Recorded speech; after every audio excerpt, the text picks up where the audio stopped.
जय हिंद दोस्तों, नमस्कार। आज भाई हम लोग पढ़ाई करेंगे 15 से 21 अप्रैल का जो भी करंट अफेयर क्वेश्चन बना है। देखते हैं भाई क्वेश्चन क्या क्या बना है।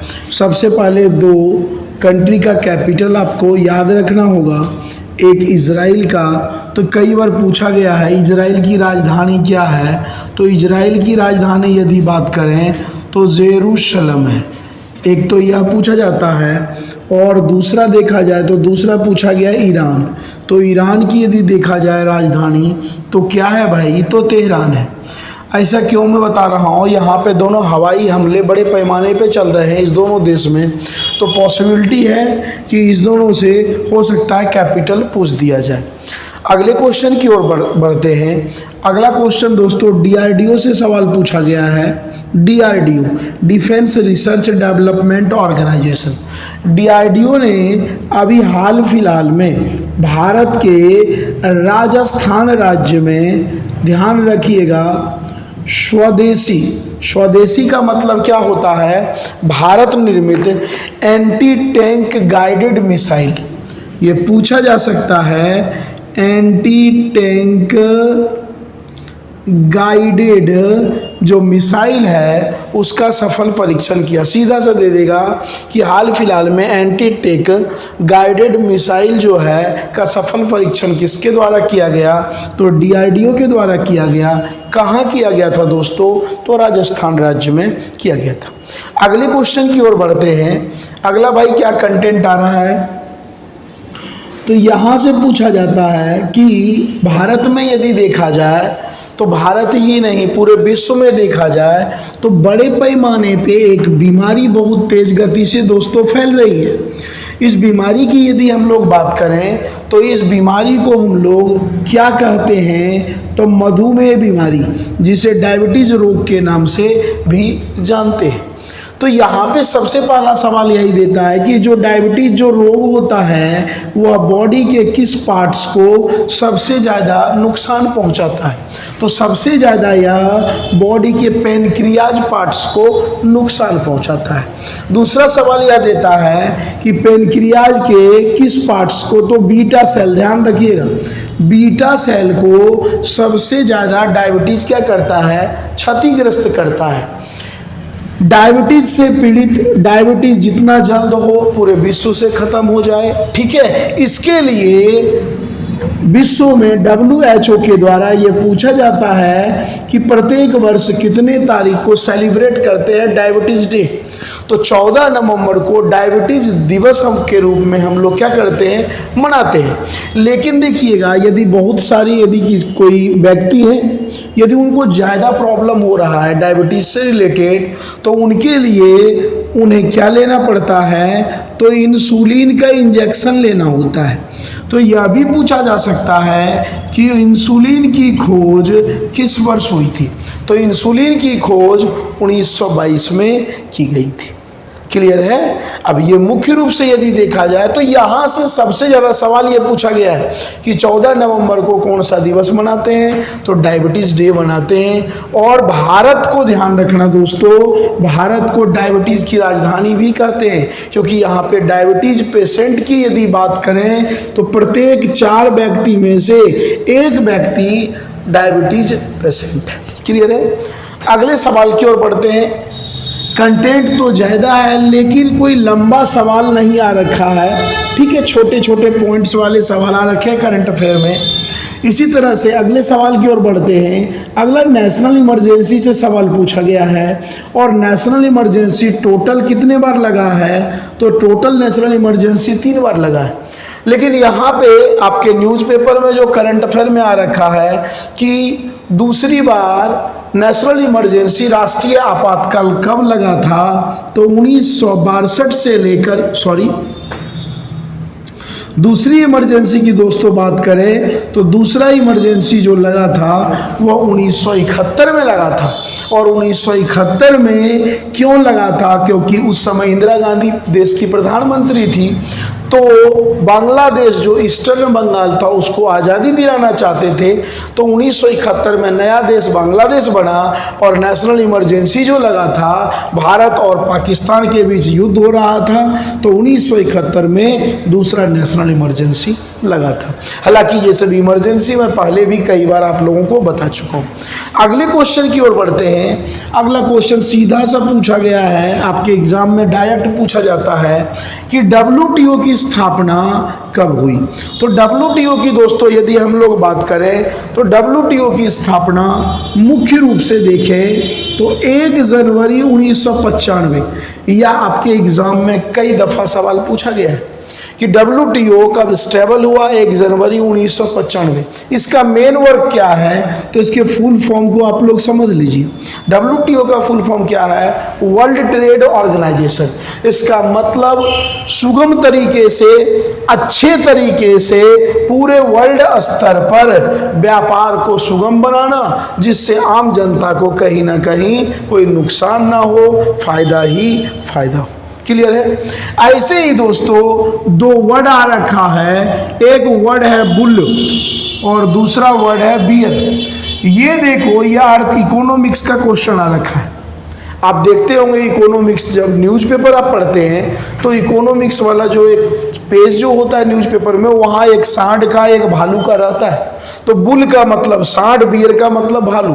जब बुल का फोटो आएगा, सांड का फोटो आएगा, तो आप ये समझिएगा भारत का इकोनॉमिक रेट लगातार क्या हो रहा है, इंक्रीज हो रहा है, लगातार बढ़ रहा है। मतलब हमारी आर्थिक स्थिति मजबूत हो रही है। और जब बियर का फोटो आएगा तो समझिएगा हमारी जो आर्थिक स्थिति है धीरे धीरे क्या हो रही है, कमजोर हो रही है। तो बुल कहीं ना कहीं मजबूती दिखाता है और बियर कहीं ना कहीं क्या दिखाता है भाई, तो कमजोरी दिखाता है। क्लियर है। छोटे छोटे कंटेंट हैं, एक एक करके आराम आराम से हम लोग देखते जाते हैं। लेकिन कई बार क्या होता है, एक तरह से जो आज हम लोग करंट अफेयर पढ़ रहे हैं ना, तो मैक्सिमम क्वेश्चन नहीं कहते स्टैटिक जीके, तो स्टैटिक जीके वाले ज़्यादा क्वेश्चन आज वाले में है। अगला सवाल सीधा सा पूछा गया है भाई कि भांगड़ा क्या है। तो भांगड़ा की दोस्तों बात करें तो भांगड़ा नृत्य है, और मुख्य रूप से यह नृत्य किस राज्य की प्रसिद्ध नृत्य है, तो भांगड़ा जो नृत्य है मुख्य रूप से पंजाब की फेमस नृत्य। इसी तरह से दोस्तों एक सवाल पूछा गया है कि भारत में पहली बार जो ट्रेन चली थी वो कब चली थी। तो भारत में पहली बार, आरपीएफ वाले बच्चों के लिए क्वेश्चन बढ़िया है, भारत में पहली बार 16 अप्रैल 1853 ईस्वी को गवर्नर कौन था, तो लॉर्ड डलहौजी के द्वारा मुंबई से ठाणे के बीच, महाराष्ट्र में दोनों है, मुंबई से ठाणे के बीच 34 किलोमीटर, ठीक है, डिस्टेंस है, इन दोनों के बीच ट्रेन चलाई गई थी। इसलिए 16 अप्रैल को रेल दिवस के रूप में हम लोग मनाते हैं। यहाँ मैं एक और चीज़ बता दूं, चलो एक क्वेश्चन होमवर्क मैं दे देता हूँ, ठीक है, कि टोटल रेलवे जोन कितने हैं, मैं आपको ऑप्शन दे देता हूँ, 16, 17, 18 और 19। ये कमेंट बॉक्स में जरूर बताइएगा कि टोटल रेलवे जोन कितने हैं, और यह भी बताने का आप लोग प्रयास कीजिएगा कि सबसे नया जो न्यू रेलवे जोन है वह कौन सा है, जरूर आप लोग कमेंट कीजिएगा। अगले सवाल की ओर दोस्तों बढ़ते हैं, देखते हैं और क्या कंटेंट आ रखा है। भाई मैं पहले बता दिया हूँ फैक्चुअल सवाल ज़्यादा है। अब यहाँ पे इसरो जो है, इंडियन स्पेस रिसर्च ऑर्गेनाइजेशन, एक टारगेट ले चुके हैं। इसरो के अध्यक्ष कौन है, सोमनाथ जी। ये टारगेट ले चुके हैं कि 2030 तक अंतरिक्ष में, स्पेस में जितना भी कचरा है, कचरा जो जाता है सैटेलाइट वगैरह, ठीक है, तो इनका टारगेट है इसरो का कि 2030 तक स्पेस में जितने भी कचरा है उस कचरा को पूर्ण रूप से स्पेस को क्या करना है, फ्रेश करना है। तो यह अपने आप में एक आगामी लक्ष्य, आने वाला लक्ष्य, और यदि यह टारगेट पूरा हो जाता है तो देश दुनिया में इंडिया का वर्चस्व लगातार बढ़ता चला जाएगा। अगले क्वेश्चन की ओर दोस्तों बढ़ते हैं। अगला क्वेश्चन पूछा गया है, कैमूर जिला से सवाल आया है, ठीक है। यह मुख्य रूप से देखा जाए तो मैं बात करूं कैमूर पहाड़ी, तो ये जो कैमूर पहाड़ी है ना, आप यदि गौर से देखोगे तो मालवा का पठार है। यदि मैप में थोड़ा सा समझाऊं तो ये हो गया अपना मालवा का पठार। और इस साइड आओगे तो एक पहाड़ी है, पहाड़ी की श्रृंखला है जिसका नाम क्या है, विंध्याचल पहाड़ी। तो विंध्याचल पहाड़ी में कैमूर की पहाड़ी है छोटा सा, यहाँ पे आप देखिएगा, यहाँ पे मुख्य रूप से अभी एक देवी की उपासना करते हुए प्रतिमा मिली है, ठीक है। और ये सब सिविल सर्विसेज के एग्जाम में, ये छोटे मोटे एग्जाम में नहीं पूछे जाएंगे। और यह जो देवी उपासना की प्रतिमा है लगभग आज से 12,000 वर्ष पहले, तो यह भी रिसर्च चल रहा है, हो सकता है दुनिया में पहली बार उपासना के प्रमाण यहीं से मिले हैं। और ऐसे भी अपना भारत तो आध्यात्मिक का देश है, इस कारण से पॉसिबिलिटी है। तो कहाँ से मिला है भाई, विंध्याचल पहाड़ी के कैमूर पहाड़ी के पास। अगला सवाल झेलम रिवर से, मैं पहले बताया हूं फैक्चुअल डेटा ज्यादा आ रखा है इस बार। झेलम नदी से सवाल पूछा गया है, तो झेलम नदी की यदि देखें बात तो क्या पूछा जाता है, एक ही सवाल पूछा जाता है कि झेलम नदी के किनारे क्या कोई टाउन एरिया, कोई शहर है। तो कश्मीर घाटी की सबसे बड़ा, कश्मीर जो घाटी है उसका सबसे बड़ा टाउन एरिया कौन सा है, तो श्रीनगर है। यही पूछा जाता है कि श्रीनगर किस नदी के निकट या नदी के किनारे स्थित। जैसे दिल्ली की बात करें तो दिल्ली किसके किनारे है भाई, यमुना किनारे। बनारस की बात करें गंगा किनारे, इलाहाबाद की बात करें गंगा किनारे, ठीक है। नासिक की बात करें गोदावरी किनारे। तो ऐसे ही यदि मुख्य रूप से देखा जाए तो यहाँ से आप लोग एक बार कंटेंट, हालांकि मैं रिवर का पढ़ा दूंगा, कई बार पूछ दिया जाता है कौन से नदी के किनारे कौन सा शहर स्थित है। फिलहाल श्रीनगर किसके किनारे है, तो झेलम नदी के किनारे स्थित है। अगला देखते हैं भाई कंटेंट क्या रखा है। अगला क्वेश्चन बड़ा अच्छा है कि हाल फिलहाल में जो स्टार हैं अमिताभ बच्चन, ध्यान रखिएगा, जो सुपरस्टार हैं अमिताभ बच्चन, इनको 2024 का दीनानाथ मंगेशकर पुरस्कार, ध्यान रखिएगा, दीनानाथ मंगेशकर पुरस्कार, लता मंगेशकर नहीं, दीनानाथ मंगेशकर पुरस्कार 2024 में किसे दिया गया, तो अमिताभ बच्चन को दिया गया।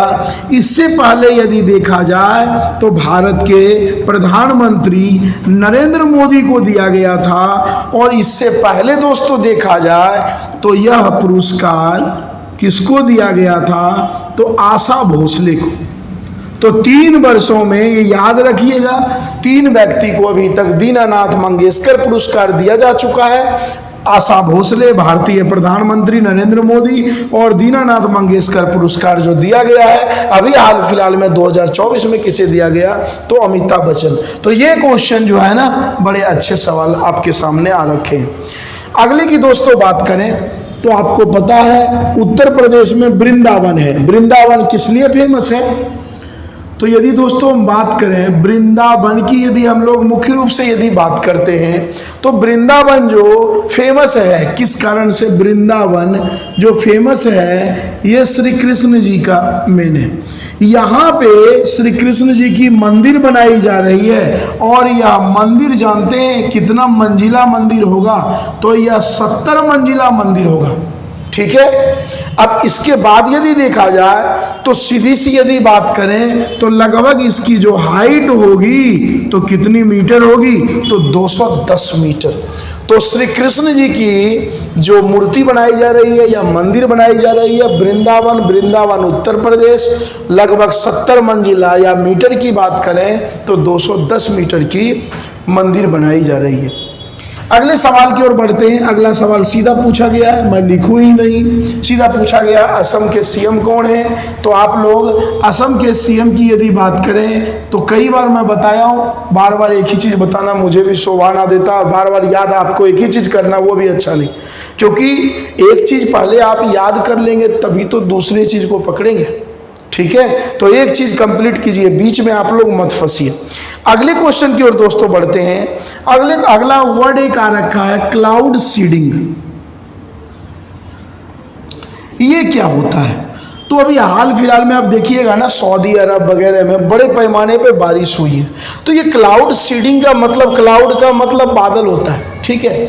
यहाँ पे क्या होता है, जानबूझकर वर्षा करवाई जाती है। छोटे से एरोप्लेन में एक बीच छोटे मोटे जहाँ बादल होंगे वहाँ पे क्लाउड्स तैयार किया जाते हैं केमिकल डाल करके, और जब केमिकल डाल करके तैयार किए जाते हैं क्लाउड्स, धीरे धीरे क्लाउड्स क्या हो जाता है, वो बारिश के रूप में क्या हो जाता है, नीचे। लेकिन क्लाउड्स की सीडिंग की घटना सऊदी अरब वगैरह में इतना तेज हो गया कि बाढ़ की समस्या उत्पन्न हो गई। तो कई बार यह भी पूछ दिया जाता है क्लाउड सीडिंग की घटना क्या है, तो इससे क्या होता है, आर्टिफिशियल रेन कराए जाते। नेक्स्ट क्वेश्चन की ओर दोस्तों बढ़ते हैं। नेक्स्ट क्वेश्चन केरल से बड़ा अच्छा सवाल आ रखा है। यदि पूछ दिया जाए कि भारत का पहला राज्य जो पूर्ण साक्षर बना, मतलब पढ़े लिखे की बात कर रहे हैं, तो भारत का पहला राज्य पूर्ण साक्षर जो बना है वह कौन बना है, तो केरल बना है। केरल दोस्तों किस वर्ष बना, तो 1991 में बना। इसके बाद यदि पूछा जाए केरल का वह कौन सा ऐसा जिला है, तो ध्यान रखिएगा एर्नाकुलम जिला है जहां पे 100% मतलब 100% लोग पढ़े लिखे हैं। तो यह भी पूछा जाता है कि सबसे ज्यादा पढ़े लिखे लोग किस जिले में हैं, तो केरल के एर्नाकुलम जिले में स्थित है। क्लियर है। अगले सवाल की ओर बढ़ते हैं। तो इसी में है, केरल से ही सवाल आ रखा है। अब ये क्या है भाई, कि प्राथमिक शिक्षा जो प्राइमरी होता है, प्राथमिक शिक्षा देने वाला भारत का पहला राज्य 100 में 100% कौन सा है, तो वह भी केरल होगा। इस तीनों का दोस्तों आंसर क्या है, केरल। 1991 में केरल पहली बार पूर्ण साक्षरता वाला राज्य बन गया, और पहला जिला कौन सा बना था, एर्नाकुलम, और प्राइमरी शिक्षा देने वाला 100 में 100% केरल ही बन चुका है। क्लियर है। अगले क्वेश्चन की ओर बढ़ते हैं। अभी आप देखिएगा हाल फिलहाल में 2024 का आ रखा है, टाइम 2024 का आ रखा है। मुख्य रूप से कितने प्रतिभाशाली व्यक्ति, प्रतिभाशाली 100 व्यक्ति आ रखा है। यहां से पूछा जा सकता है कि हाल फिलहाल में जो अभी 100 प्रतिभाशाली जो फेमस जो लोग हैं, ठीक है, किस पत्रिका में जारी किया गया, तो यूएसए की ये पत्रिका है, टाइम पत्रिका। यहाँ से पूछा जाएगा कि भारत के 100 में से भारत के अच्छे खासे लोग हैं, लेकिन कुछ का नाम मैं बता देता हूँ। जैसे वर्ल्ड बैंक के हेड कौन है, तो अजय बांगा, या अजय बांगा भी कहते हैं। और बात यदि हम लोग करें आलिया भट्ट, बात करें साक्षी मलिक, साक्षी ये पहलवान है, ध्यान रखना, ये हीरो एक्ट्रेस है। ये साक्षी मलिक कौन है भाई, पहलवान है। ये वर्ल्ड बैंक के अध्यक्ष हैं। इसके बाद यदि देखा जाए आलिया भट्ट हो गया। माइक्रोसॉफ्ट के सीईओ, ध्यान रखिएगा, माइक्रोसॉफ्ट के सीईओ कौन है, सत्य नडेला। तो इन लोगों के थोड़े से नाम आपको याद रखना पड़ेगा कि सूचियों में कौन कौन है। तो ये तीन, वर्ल्ड बैंक के हेड अजय बांगा, ये भी भारतीय मूल के ही हैं, आलिया भट्ट भी यहीं के हैं, साक्षी मलिक, ये तीन तो आपको याद रखना ही पड़ेगा। और सत्य नडेला, ये सब 100 प्रतिभाशाली सूची में जगह बनाने में क्या रहे हैं, सफल रहे हैं।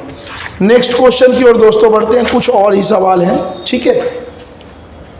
लगभग मैं ये तो यही किया हूँ अनुभव कि 15 से 21 अप्रैल में जो करंट अफेयर है ना, पुराने क्वेश्चन ज़्यादा रिपीटेशन हुए हैं, तो वही देख रहे हैं। अब यहाँ से पूछा गया है सीडीएस, तो सीडीएस चीफ डिफेंस स्टाफ। तो अभी की यदि बात करें, जो पहला जो सीडीएस थे, होमवर्क मैं दे देता हूँ, कोई रावत जी थे, ठीक है, मैं पूरा नहीं बताया, और रावत जी थे, तो आप बताइएगा पहला सीडीएस अधिकारी कौन थे, और ये पहला सीडीएस अधिकारी की नियुक्ति कब हुई, और पहला जो सीडीएस अधिकारी है। अब मुख्य रूप से यदि देखा जाए तो सीडीएस अधिकारी का काम क्या होता है, जो तीनों सेना होते हैं ना, थल जल वायु, सभी को एक रेगुलेट पे रखना, और ये क्या करेंगे, जो सीडीएस अधिकारी हैं राष्ट्रपति को क्या करेंगे, रिपोर्ट करेंगे। क्लियर है। तो यहाँ से यदि पूछा जाए कि प्रेजेंट टाइम में जो सीडीएस अधिकारी हैं वो कौन है, तो सीधा सा सवाल है अनिल चौहान जी। अगले क्वेश्चन की ओर बढ़ते हैं। सीधा सा फैक्चुअल क्वेश्चन आ रखा है कि भाई कारगिल की फाइट हुई थी तो किस वर्ष हुई थी? 1999 में। और हम लोग जो मनाते हैं कारगिल दिवस कब मनाते हैं? तो 26 जुलाई को हम लोग विजय प्राप्त कर चुके थे, पाकिस्तान सैनिकों को खदेड़ दिए थे। तो 26 जुलाई 1999 को हम लोग पहला जो कारगिल दिवस मनाए हैं वो 26 जुलाई, और प्रत्येक वर्ष 26 जुलाई को मनाते हैं। कारगिल फाइट कब हुई थी? 1999। इस समय भारत के प्रधानमंत्री कौन थे? तो अटल बिहारी वाजपेयी पूर्व प्रधानमंत्री थे। क्लियर है? अगले की दोस्तों हम लोग बात करें तो अगला सीधा सा सवाल पूछा गया है कि भारत का पहला सैटेलाइट कौन सा था? तो आप लोगों को पता ही है भारत का पहला जो सैटेलाइट था वो आर्यभट्ट था। ठीक है, और यह लॉन्च कब किया गया? तो 1975 में इसरो के द्वारा क्या किया गया? लॉन्च किया गया। नेक्स्ट क्वेश्चन की ओर दोस्तों बढ़ते हैं। दो जनजाति बड़ा फेमस रहा है, अभी चर्चा का सवाल रहा। अभी लोअर हाउस का इलेक्शन हो रहा है, आपको पता है। तो लोअर हाउस में जो अंडमान एंड निकोबार है, यहाँ पे लोअर हाउस के कितने सीट हैं? सिर्फ एक सीट है। अब यहाँ पे मुख्य रूप से देखा जाए तो पहली बार जो है जो सोमपेन जनजाति हैं पहली बार वोटिंग की है। ठीक है, हालांकि यहाँ पे जनरली हर बार कौन सी जनजाति यहाँ पे सबसे ज्यादा बड़ी आबादी वाली जनजाति है? जारवा। तो जारवा जनजाति हर बार वोटिंग करते थे, लेकिन पहली बार कौन की है? सोमपेन। अब मेरा बताने का यहाँ ताल्लुकात क्या है ये बता देता हूँ। सीधा सा पूछा जाता है कि कहाँ पर जारवा और सोमपेन जनजाति पाए जाते हैं? तो अंडमान एंड निकोबार में। लोकसभा सीटों की संख्या कितनी है? तो 1 है। अगला क्वेश्चन सीधा सा दे रखा है कि मुख्य रूप से बुंड केयर सेंटर, ध्यान रखिएगा, बुंड केयर सेंटर। तो बुंड केयर सेंटर का मतलब होता है जितने भी प्रकार की बीमारी है, ठीक है, छोटी बीमारी हो या बड़ी बीमारी हो, सभी का इलाज इस बुंड केयर सेंटर में किया जाएगा। और देश का पहला बुंड केयर सेंटर कहाँ बनाया गया है या बनाया जाएगा? उत्तर प्रदेश के कानपुर में। ये ध्यान रखना, सभी प्रकार की बीमारी का इलाज इस सेंटर में होगा। अब यहाँ से दोस्तों यह भी पूछा जा सकता है कि कौन से मेडिकल कॉलेज में होगा? तो गणेश शंकर विद्यार्थी मेडिकल कॉलेज, ये नाम याद रखिएगा, खास करके उत्तर प्रदेश के छात्र। गणेश शंकर मेडिकल कॉलेज के नाम से याद रखिएगा। यही देश का पहला बुंड केयर सेंटर बनेगा, कानपुर में स्थित है। सभी प्रकार की बीमारी का यहाँ पे क्या होगा? उपचार होगा।